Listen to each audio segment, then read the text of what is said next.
What's going on, everybody out there, and welcome back to another Dark Avenger comic book review, the show where we talk about the books we read in the previous week. However, we're 2 weeks behind, so this is for the last week of October, October 29, 2025, and first milestone in a while, this show has reached its 340th.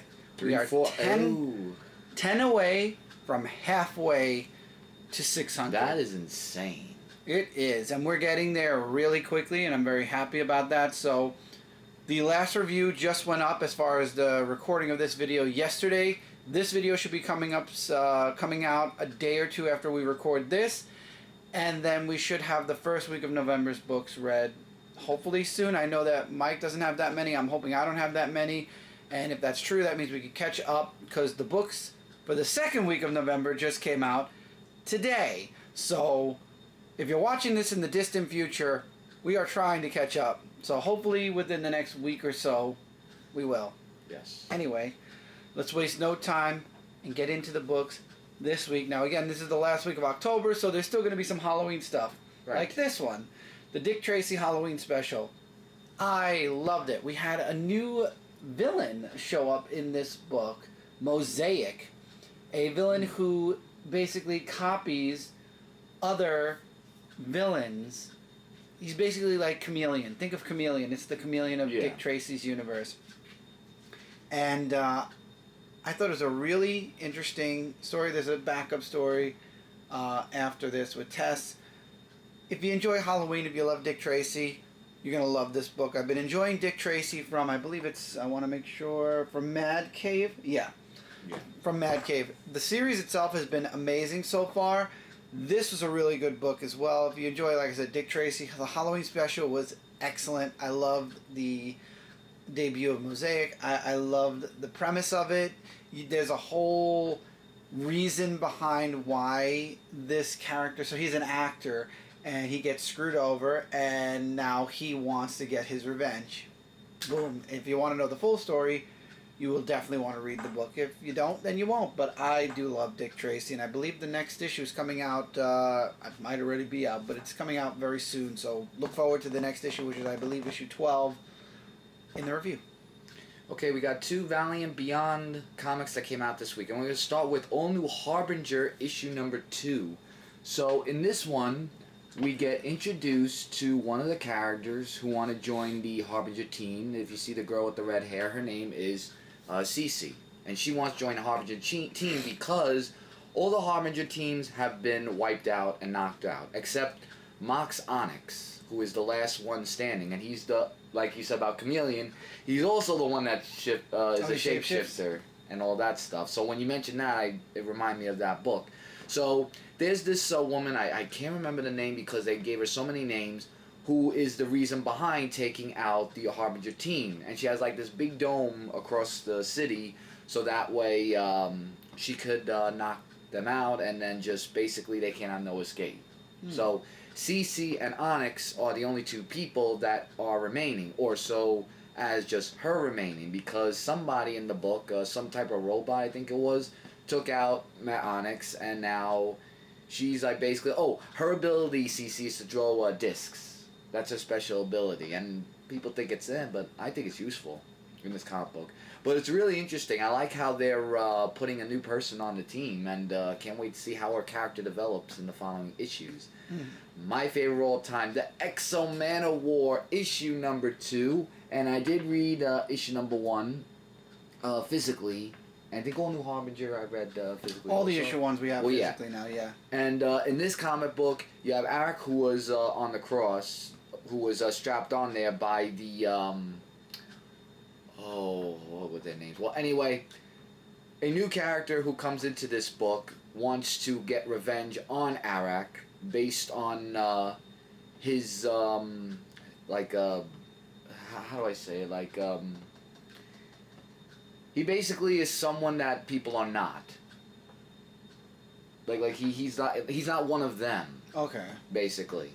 So he tries to send out people out for him, and there's like a special reward for that. And he meets up with two new people, Demolition and a female who's also on the team. I can't remember these names. These names just escape me, but she actually makes an appearance in this book, and all the three of them make a really awesome team in this book, and they actually manage to get rid of the people who were going against him, and now he has a message for the person who was behind this, saying that he is still alive out there. So Arak is really that character where, you may think he's down, but he is not out for the count. That is for sure, and that's what I like about this character. And that's it. Godzilla versus Kansas City. This is Godzilla versus America. This is the Kansas City one-shot. They did Boston, they did Chicago, and now we've got Kansas City. Multiple short stories in one, all surrounding Godzilla and Kansas City. First story, wasn't really a huge fan of the artwork. Second story was my favorite in the bunch, and then the third story was okay. Again, it's one of those stories that it's one of those mini-series of one-shots where if you're a Godzilla fan, you're going to want to check it out. A casual reader might not be as interested. I will say I do like that we have different talents, writer and artist, in the book. It was an enjoyable read. Definitely something I would recommend if you like Godzilla. Like I said, it was one of the first books I read because it's one of those books where I just wanted to kind of make mention of it and just, again, if you like it, you'll be reading it. If you don't like Godzilla, then this is not going to be a book for you. Definitely something to check out, though, if you are a Zilla fan. I was on the fence. I actually read this, this was the last book I read, just in case I didn't have time, but Return to Sleepy Hollow, issue number 1. The art on the cover is the art you get in the book, and I will say that's one of the points in the book that I really, really liked.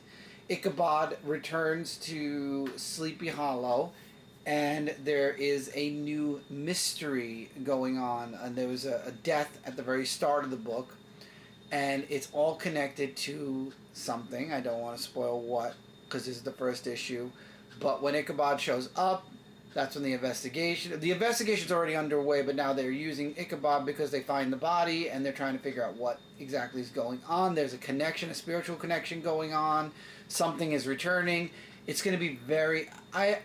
I'll see if I come back for issue number 2, but I will say this was a really good opening issue for the series.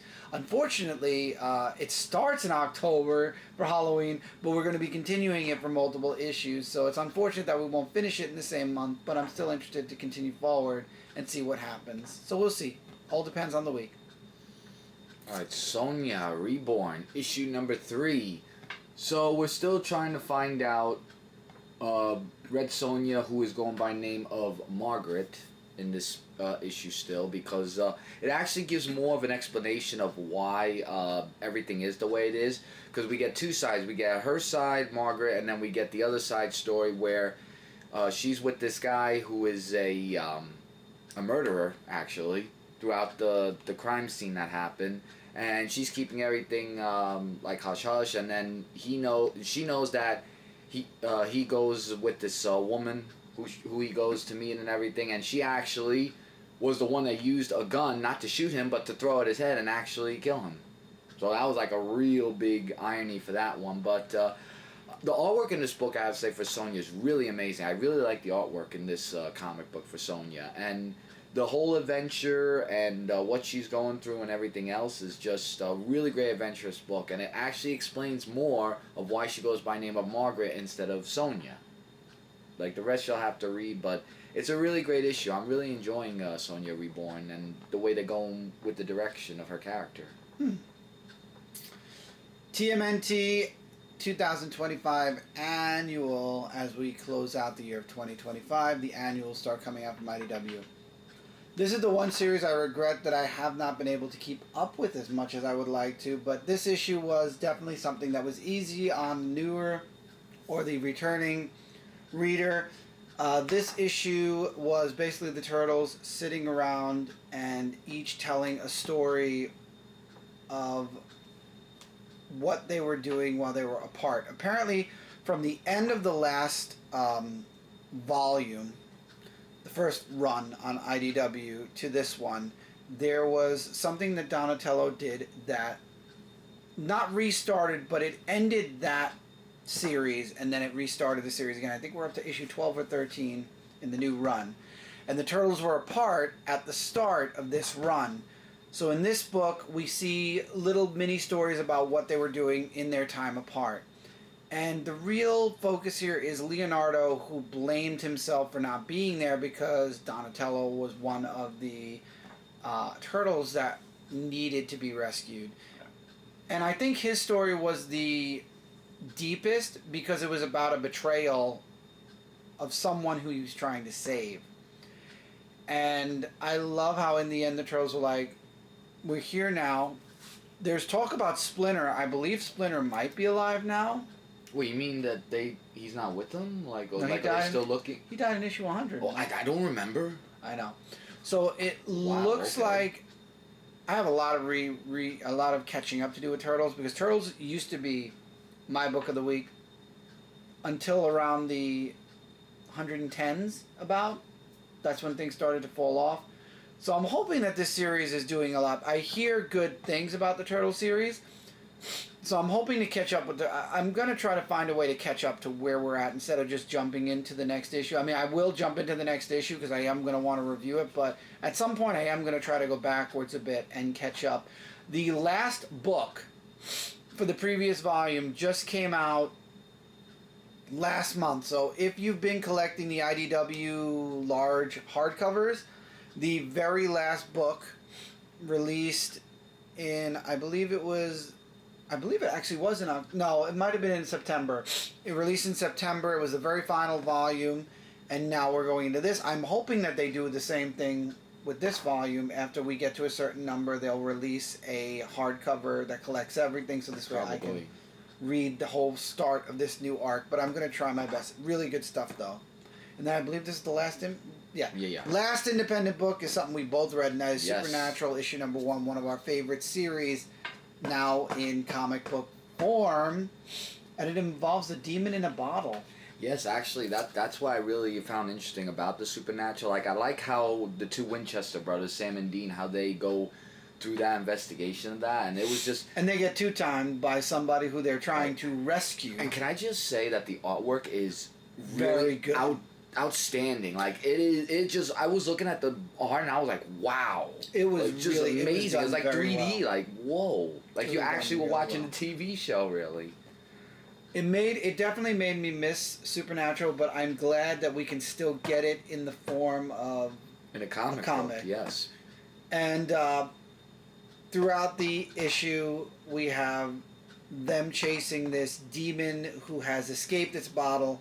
They find a way to put it back in the bottle. It's a twist. It involves somebody who two times them. Mm-hmm. And while they did solve the mystery, because there was a death at the beginning of the book that's involved with this demon in a bottle, we still see that Sam is still suffering from dreams of the demon that killed his mother and somebody else. It was a very good first issue, and it ends with, obviously, like I said, the case is over, and they're down on their luck. So where do you go when you're down on your luck? Apparently Las Vegas to gain some luck. But that's the next issue, and I'm looking forward to it. Out of the Winchester Brothers, who's your favorite, Sam or Dean? Dean. Oh, I was going to say Dean, too. Dean was always one of my favorites. Yeah, I mean, I like Sam, too, but I feel like that Sam, with his character, he goes through a lot of suffering. Well, that's what both of them do. No, I mean, both of them, yeah. I mean, we all know Dean was in hell and all that stuff, but I don't want to give too much away. But yeah, all that. Supernatural was a good series. It was a very good series. Okay, we're in Marvel now. We are now in Marvel, Big 2, and Mike's doing an Age of Revelation book. Yep, Cloak or Dagger, issue number 1. And I wanted to check this comic book out because I did read a little bit of Cloak and Dagger, like not as much, but I wanted to just give it a try because I have been looking through some Age of Revelation books, and I was really interested. So in this comic book, we have basically Dagger, who is in the city, and she's trying to find out why these people are under this like mind control of something. Like there's this big virus thing that's going around, and we have Dagger who comes into the picture, and Dagger is a badass character, let me tell you. I mean, not Dagger, Cloak. Sorry. because Cloak is the guy with the, But when he comes in and then he just like basically just says either stop this now or I'm gonna end all of you, and he just like ends them because there's a mutation that's going around. You have two characters. Oh gosh, they're like brother and sister in this book. You ever read Cloak and Dagger? No. Well, anyway, they're the people who are behind making people into mutants. And then they go on this bus and get these people who are not mutants into mutants because they want to take over a whole big city of mutants where basically Cloak and Dagger will no longer exist. Basically. So we have big two antagonists of this issue. But I really like the book. The artwork was great as well. And definitely going to look into see what more stuff is going to be developed in this comic book. Mm-hmm. Now, Marvel does these books all the time. There's either Black, White, and Red, Black, White, and Blood, Black, White, and Symbiote, and Red. I don't know. They've done a billion of these. But I do love the Star Wars one. They did one for Darth Maul. Right now we've got Star Wars, Boba Fett, Black, White, and Red, issue number 2. The premise of the book is all of the artwork is in black, white, or red. Those are the only 3 colors you will see inside the comic, which I do believe really helps show the artwork of the book. It was gorgeous. Now, this story, I guess each issue is going to be a self-contained story. Maybe. I don't know. I missed issue number 1. I jumped in here and I felt like I got right into the book, no problem. Boba Fett has a target. He's chasing after the target. The target is really good at being avoided. But while Boba Fett is looking for this target, so is another gang, because he caused a lot of trouble for a lot of different people. So Boba Fett wants to bring him in alive to jail, and this gang wants to kill him. He gets some help from a family member of his target, who makes him promise to bring him in alive to rehabilitate him. However, you've got that other gang that wants to kill him. So it becomes this big race to see who can get to him first. And it all comes to a head at the end, of course, with a big showdown. And then, of course, the target has a son and decides to surrender and change, surrender himself and get rehabilitated by going to, I guess, jail. And the book ends with Boba Fett taking his target away. Now, I don't know if the next issue is going to continue the story from leaving the planet, or if we're going to get another new story. We'll find out with issue 3, but again, I love a lot. If it's a character I like and it's black, white, and fill in the blank, I usually check it out. I think the only ones I've ever chosen to skip is the Predator book. There was a Predator black, white, and red, or black, white, and blood. I think that was it. No, they didn't do an Alien one yet, to my knowledge at least. But I think Predator was one of the few. Yeah, because when you say Predator, you usually think Alien Predator because they always work hand in hand. Yeah. But anyway, we still got another Star Wars book. So Star Wars Dr. Aphra-Chaos Agent issue number 5. We get the reveal of Dr. Aphra's long lost sister, actually, that is actually revealed in this comic book, and this is another team up, because we had her team up with so many people. This one, it was very, very informative, just so many things that were added to this book, but basically, just to keep it short, her sister is the answer to what they are going to this place for, and there's also a tattoo that Dr. Aphra has that the sister can possibly get rid of, for some type of new ability that she can get, and I really like how the whole sister moment, it was just really touching this issue, and I think it was the last issue too, because I saw end at the end of this issue, so this might be the end of the team up for Dr. Aphra. But I really enjoyed this book. Like I said, the whole sister action was just really just amazing, outstanding. It's very informative, but you'll have to read the book to see it. It's really great. Mm-hmm. All new Spider-Gwen Ghost Spider issue number 3. I love how the beginning of the book kind of gives you a little sum up of what's going on right now. So there's a symbiote on the loose, and Gwen now lives in the 616 universe. She and her dad moved to the 616 universe. She still has her costume, which is a symbiote because she lost her powers a while ago. So for protection purposes, she's living in the 616 with her dad. She ends up trying to start a band, gets together with the son of the original Tarantula, the new Tarantula, as a boyfriend. And then, of course, everything goes to hell. In this issue, there's a symbiote. The symbiote ends up killing Tarantula's best friend and Gwen's lead guitarist, and injures another Spider family member. And now Tarantula and Gwen are trying to stop the symbiote. We get a guest appearance from Flash Thompson in this issue. We also get a little bit of backstory with Tarantula's father, who's in jail, wants to get out, wants to talk to his son, and things are just not going the father's way. And you can see that the son does not want to be bothered with the father anyway, because he was controlled by his father for years. But throughout the fight, the symbiote frees the victim it's using to move around, and someone ends up in control of the symbiote. Wow, the symbiote is very active. It is. My goodness. And the issue ends with Flash Thompson teaming up with Gwen to save the person who is now under the control and influence of the symbiote, which I gotta spoil here because the ending, first of all, it was Tarantula who gets taken over by the symbiote. The ending has the symbiote now in possession of Tarantula. It when it comes to the symbiotes, it takes any emotion and it triples it. It goes to a new host. So it triples its host. So now Tarantula wants to get revenge on his father for all the shit he's done to him. So now we get to see him. That is wow. That is really deep. That one. Yes. Wow. So to be continued. And now we're in DC, and both books from DC Comics are annuals. Absolute Batman Annual number 1 Absolute Batman 2025 Annual. I'm going to call it that. Again, it is its own story. It's outside of the Absolute Batman universe. It shows Bruce going to purchase weapons that are non-lethal weapons. He gets involved in stuff going on because obviously it's a crooked kind of business. He tries to save these people.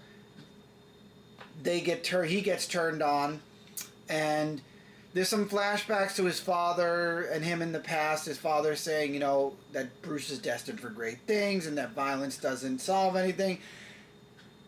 A gang ends up attacking. He goes after the gang, and even though the gang was trying to stop this priest, the priest at the end of the book stops Batman and says, no, there's always a chance to save these people. And Batman's like, there's no saving them, but goes off and doesn't care.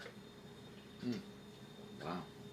So Batman's able to stop the gang. However, he wanted to put them down, and the priest is what stopped him from fully putting them down. Which again shows that the Absolute Batman still has not killed yet. There's a lot of rumors that he might. It was a good annual. Again, I love the Absolute Batman. I think Batman and Superman are the two strongest out of all the books, followed by Flash, and then I still have to catch up on Green Lantern. Wonder Woman is my least favorite, but because it's the only book that I wouldn't be getting, I'm still getting it for collection, just to have the full Absolute series. And then Martian Manhunter, I feel, is my second least favorite in the bunch. So again, and that's a mini-series. Unless they made it into a full series. Originally it was a mini-series. Maybe now it's not. I don't know. But I do know that Wonder Woman is the only book that I really did not care for. So I still buy it to collect the entire Absolute Universe. But Batman and Superman are both the strongest. Superman definitely, as a Superman fan, I feel is the strongest. But that's my opinion. Superman Red and Blue 2025 special. It's a special. Multiple stories in one. I loved this book. There was a story about Krypto and Supergirl in here where Superman had to help Supergirl. There was a story about Superman and Lois Lane's anniversary, which was a really, really, really nice story.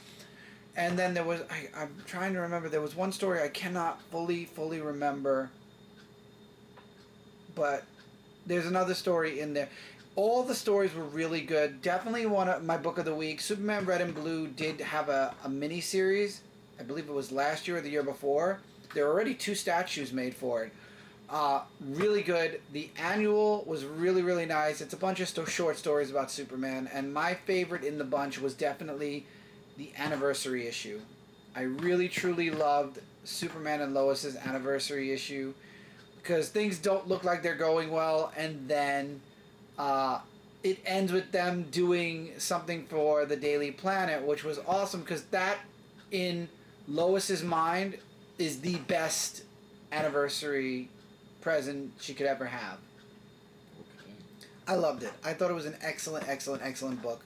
My favorite out of the 2 DC annuals this week. My favorite out of all of the books and this I had week, no for DC sure. books for this week. For this week. Yeah.